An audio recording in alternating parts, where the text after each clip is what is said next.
Okie Woodsman here today. I have an exciting new saw that's been added to my collection, and I've been waiting for this for a very long time.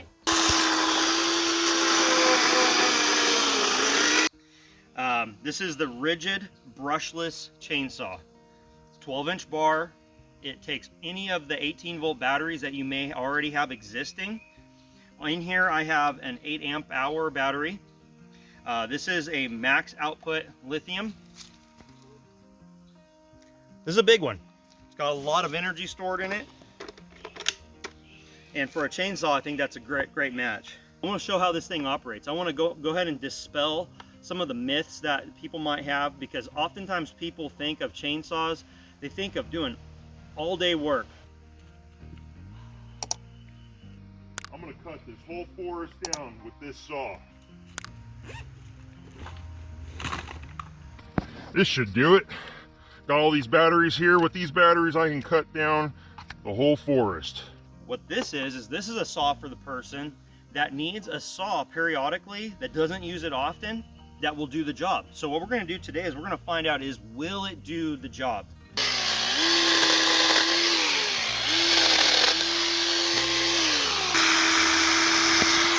One of the cool things about this saw is it has elements of a gasoline powered chainsaw and an electric saw.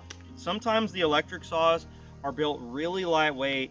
They've kind of found ways to cut corners, and this saw is, I think, not that. And the reason why is this chain brake is an actual chain brake.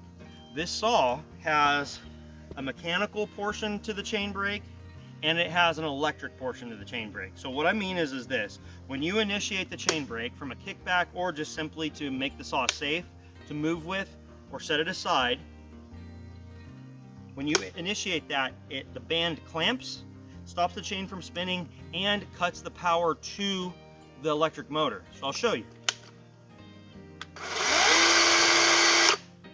Okay, so that physically stopped it.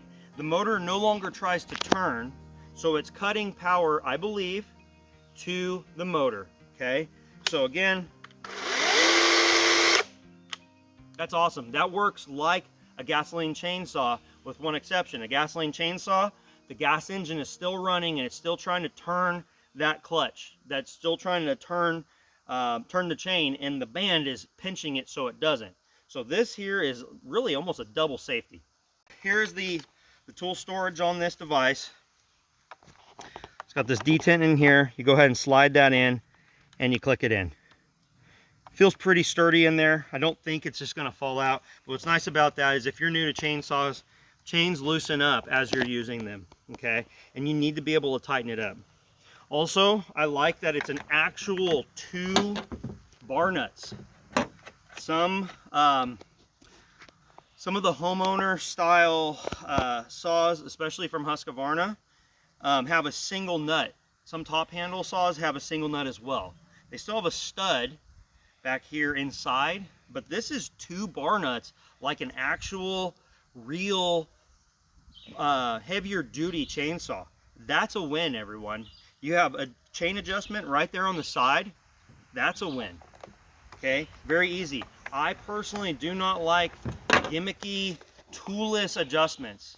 Now I understand the market for a homeowner, it could be a selling point, but I would suggest that if you have a need for a chainsaw, get familiar with this. This is not hard to work with at all.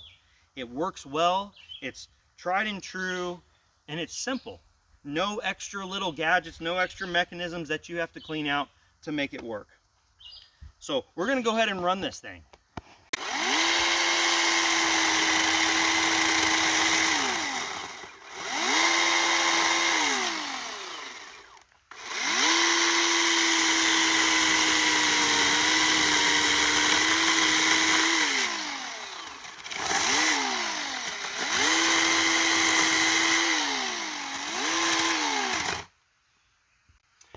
Cool thing about this saw here is that this handle is perpendicular to the bar.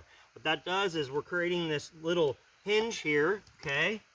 And that's gonna aim it. So basically a 90-degree or perpendicular line from this face cut, this hinge, that's where the tree is going to land. Okay, so what I've done here is I can use this bar. I'm shooting it that way, and I'm impressed with how that cut. Okay, so now we're going to go ahead and make our back cut, and we should be able to fell the tree that way.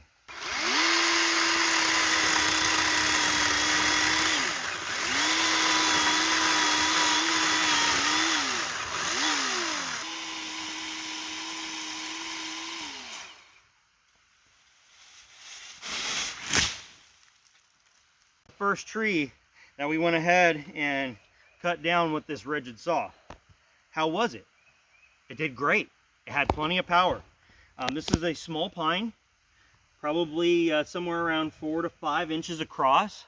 Certainly wouldn't want to do that with a handsaw. You could, of course, but this was good. Look at the chips, guys. This is this little tiny chain. Nice chips here.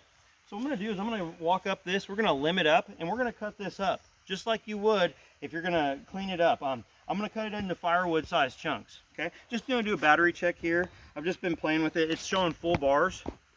So let's go ahead and get to cutting.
Go ahead and cut some cookies between the CS310 and this Echo. This right here is a recent hand file on this 14-inch bar. I believe this is around 30 cc or so.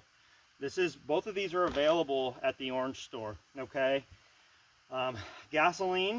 This is about 5 years old. Runs great. Never's given me a problem. Runs on 2-stroke. I run it on Echo Red Armor. Here's my battery powered saw.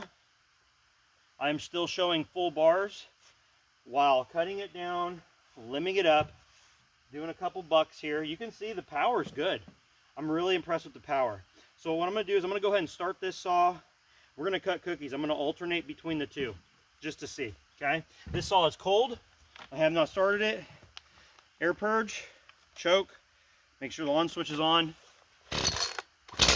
Okay, 2 pulls, that's pretty good.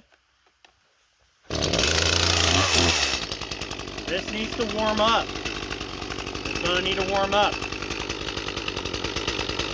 With a gasoline saw, you do not just get the engine running and go to town. You have to get the engine to operating temperature, or you should get, and the reason why is the tolerances, everything needs to mesh. You have a waiting time frame with a gas saw. If you're going to be cutting for a long time, or if you have lots of cuts, great saw for it, okay? Or if you need to be just running extended hours, you can keep filling this up. Now, for a job like this, if I just wanted to simply cut this one tree or clean up a limb that's sized like this, I need to go ahead and start this up and warm it up.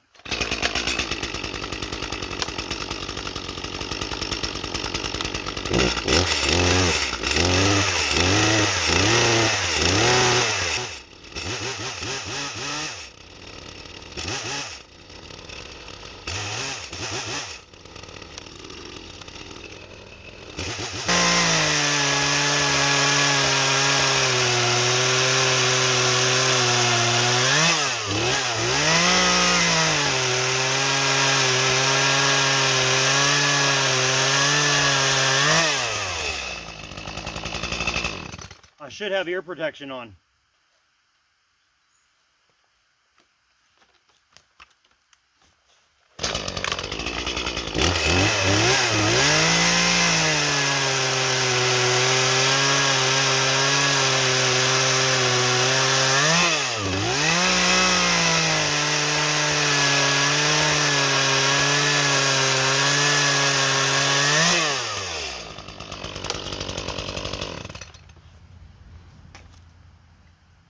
Okay, as you can see, cuts well.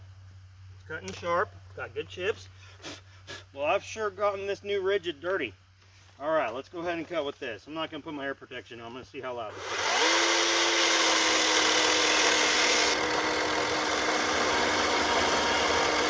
So I'm just letting it go.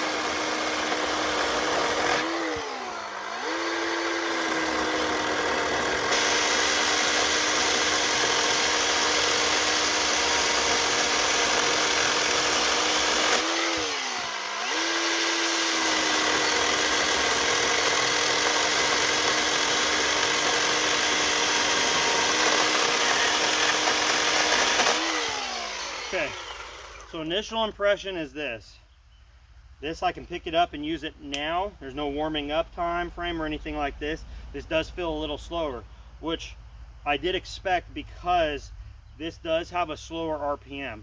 I'm curious to see how the torque is. I have a suspicion that I can actually push on this. Now, on a chainsaw, you're not really supposed to push on the saw. Really, it should be an easy thing. But I'm gonna go ahead and just kind of torque down on this and see what happens.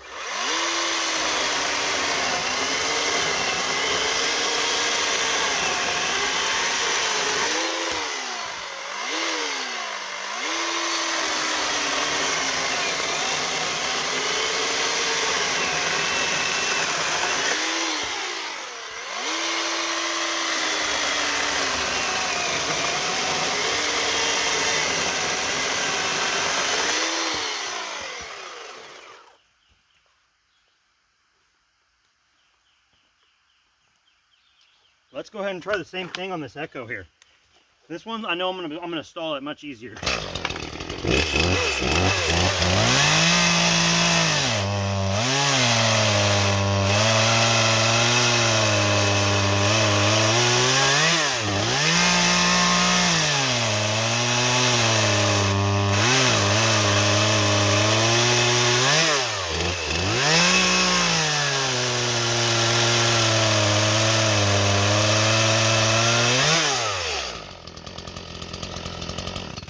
Okay, another impression. This saw here, you have to baby it. You have to have the right amount of pressure. Like I said, I'm used to running a saw. Boy, oh boy. I'm used to running a saw with just holding even pressure on there, letting that chain eat it.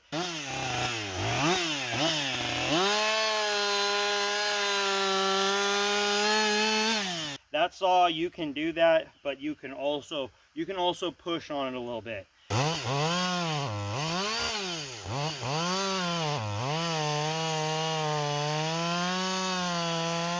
I'm going to go ahead and give a criticism here of this Ridgid, okay?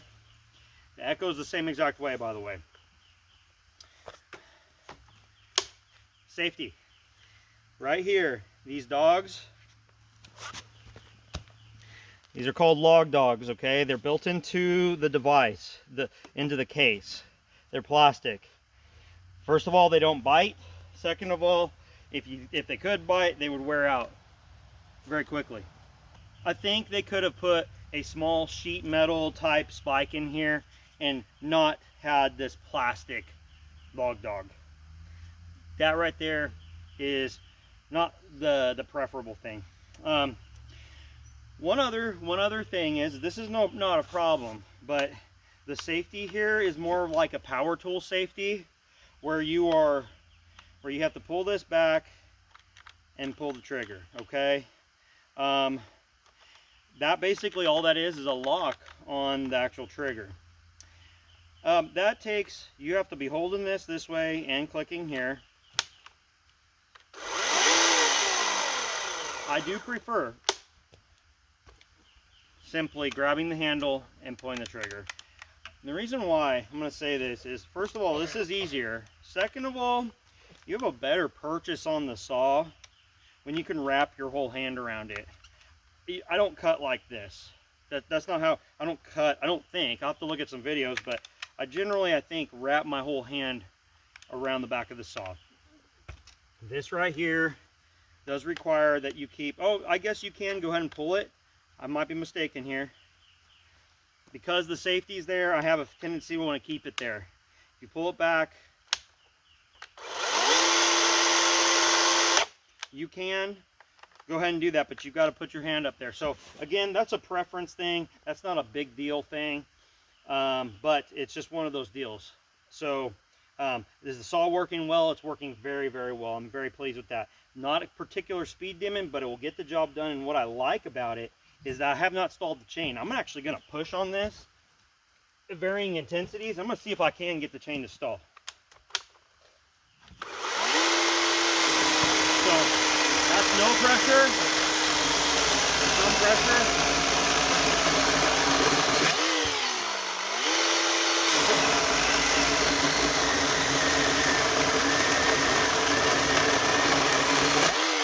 That's insane. I'm pushing pretty hard, everybody. I would never cut like that. That's not safe. Really, that is not safe. If you're putting pressure, it's kind of like that thing. If you're using a dull knife, it's not a safe knife, because if you're forcing something, you know, at the end you can go like this and you could possibly hurt yourself, okay? But at the same time, very powerful.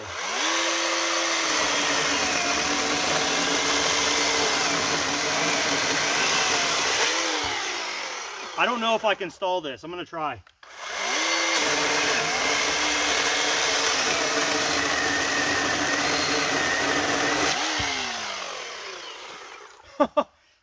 Impressive, okay? Let's see what the battery's doing. I am at 3 bars of 4. Noodling is cutting along the grain, okay? That is cutting this way, and what it should do is create strips of noodles. Yeah!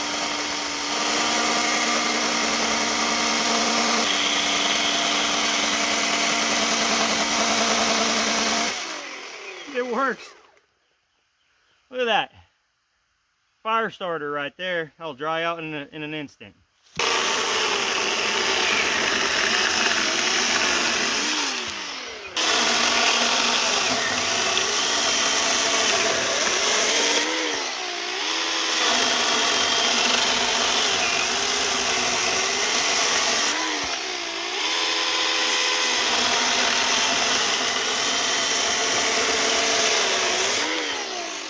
We've cut cookies. We've tested it against the little CS310 a little bit. But again, this thing's been running a little. What we're going to do is we're going to buck these into firewood size chunks now. And I'll get started.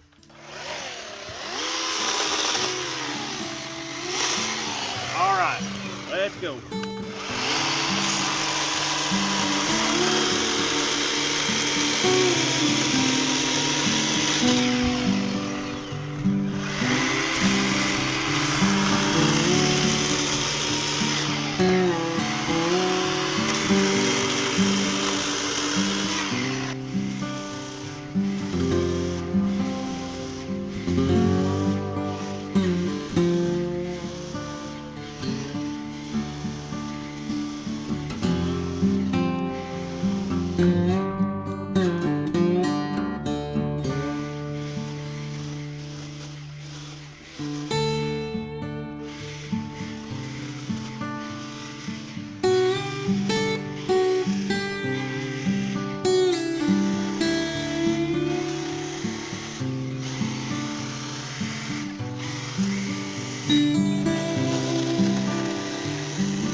much battery we've got left here. We're still on 3 of 4 bars, everybody. I just processed that tree up, okay? I mean, I don't know how many cuts that was. I know that a regular gas chainsaw would have probably cut all that as well on one, but this has a lot of battery. So, first impression after running it for really a quarter of a battery is I'm impressed with how the saw operates. I've already discussed kind of like the differences in the switch. One thing is the throttle is on or off. It's not like there's no 25, 50%, 75% throttle. It's on or off. So that's a little different than a gasoline chainsaw because you could have a tendency to feather the throttle. And I will say this chain does not seem to spin at the same RPM. So I don't know what percentage is, but I would have to say that running this at full throttle is like running a gas chainsaw at like 75% or so. But this has torque like nothing I've ever experienced in terms of a saw. And this is an 18-volt saw, everyone. So pretty incredible. For the right purpose, this is a great tool. I'm going to be using this. My wife is going to be using this. When my kids start to learn how to run equipment more with safety equipment, all of that, this is going to be a great tool for them to use, for them to learn on. You can definitely get very hurt with this piece of equipment. It's fully capable of cutting, everyone. Nice chips. The safety chain that made it so I couldn't bore into a saw, into a piece of wood. Most homeowners are never going to do that kind of thing, okay? Realistically, they're just going to cut something up that fell down in their yard, or remove a bush or small tree or something. And what a great tool. Construction, man, cutting 6x off, rough cutting stuff real quick. Rough cutting 6x, rough cutting 4x, okay? What a great tool. Cutting, doing some demo. You don't want to hit a nail or a screw with that chain. That's not what it's for. But this sure beats a Sawzall to cut stuff off. How many of y'all have ever done that? I've cut a lot of stuff with Sawzalls. This is going to be way, way faster. Okay? So, happy addition to my chainsaw collection. I love it. It's a great tool. I think it's totally usable. With this 8 amp hour battery, my 4 amp hour batteries, I'm going to be able to make use of this. I actually do think I could take this battery and a couple 4 amp hour batteries and complete a day of trail clearing. I'm confident that I'd be able to do that, because I could run this saw for a minute, set it down, do some handwork, raking, and then pick it back up, and guess what? It doesn't need to warm up again. Porter cable. Let's say you got an old Porter cable set. Batteries are toast. Okay? I would recommend contemplating changing platforms, and something like this is awesome. My drills, my impacts, my Sawzalls, my circular saws, all that stuff has been phenomenal. Okay?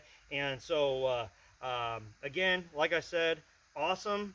Glad to add it into my shed for my tools. Okie Woodsman here. Like and subscribe. Let me know what you think. Have a good one.